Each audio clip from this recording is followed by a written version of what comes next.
Hello everybody and welcome to another Marvel Legends review. In today's video, thanks to the team at Robot Kingdom, taking a look at the 2-pack Winter Soldier Marvel's Falcon from Avengers Infinity War. Now, I believe this is part of the Marvel 10-year selection. Tell me if I'm wrong, but it's been released exactly the same time as everybody else has released their pieces anyway.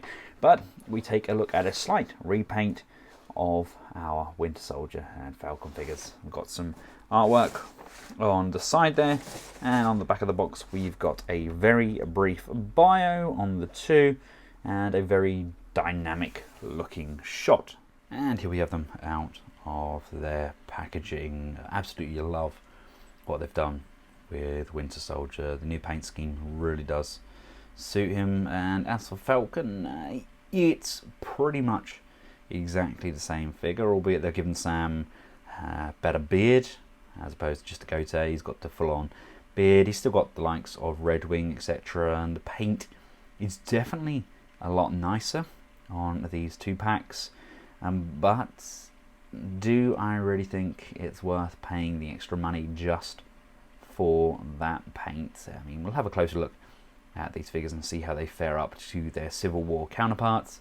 In my opinion, these two are definitely the better versions out there, but they may not be to everybody's taste. So let's take a closer look. Let's start off by taking a closer look at Falcon. Love that newly painted head sculpt. There's a really nice resemblance to his character. They've given him these kind of gun holding hands. I don't really like that, and there's a little bit of kind of damage or something there to the plastic on those arms. In fact, the whole joints on those arms don't look very well done at all. I love this kind of high metallic gloss they've got going on with the boots. The wings are basically the same again, but done with a really bold paint scheme. If we bring in our Civil War version, it's literally the paint.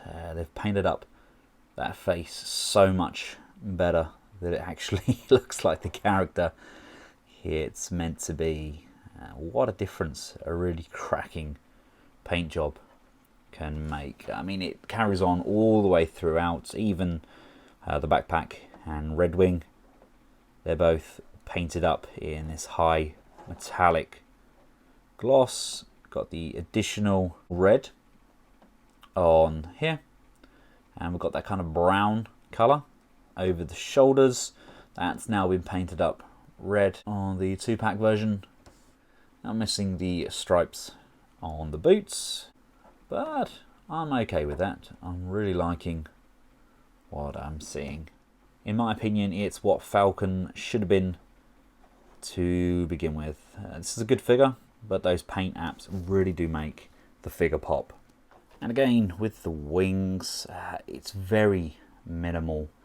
I think we have a slightly higher gloss and a slightly darker black over on the newer versions, but it's a lot less obvious with these in comparison to the actual figures themselves. Now, Winter Soldier, on the other hand, he is vastly different to his Civil War counterpart. A different torso piece. I believe this is a reused part. The trousers are very similar, but again, we do have some differences in there, even as far as changing out the boots. They've pretty much revamped the whole figure. Now, the arm, it's basically the same design, except where they've given it a black wash over here, they've given it kind of a gold wash. I'm assuming this is now made from vibranium, and he's lost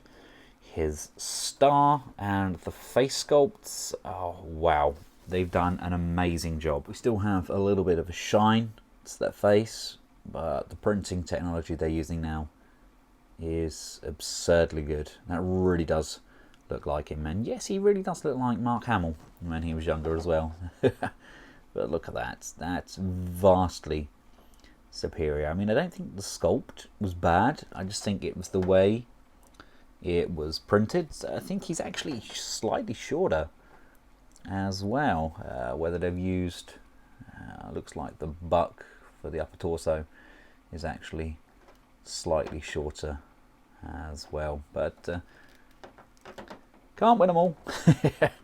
But no, really loving that head sculpt. Yes, he's lacking in the weapons variety, but it's very close to what we get in the movie. And he also gets this really large Atari gun, I think, with all the gold on there. A little bit of kind of a dry brushed metallic look there. I hate how this is really wobbly and warped. But again, we've seen this before.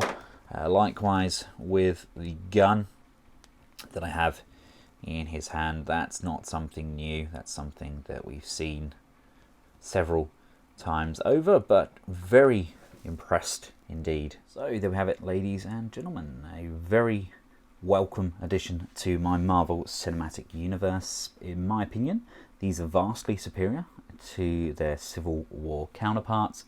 Personally, I think these are definitely worth a purchase. I think we're going to see a lot of the Civil War versions hitting the pre-owned market, especially if you're a kind of a completist and you want the most accurate versions of those characters. Then these are highly recommended. Absolutely love what they've done. And now let's just hope they can give us a proper Chris Evans sculpt as well, because I just don't see Chris Evans in the new Captain America sculpts.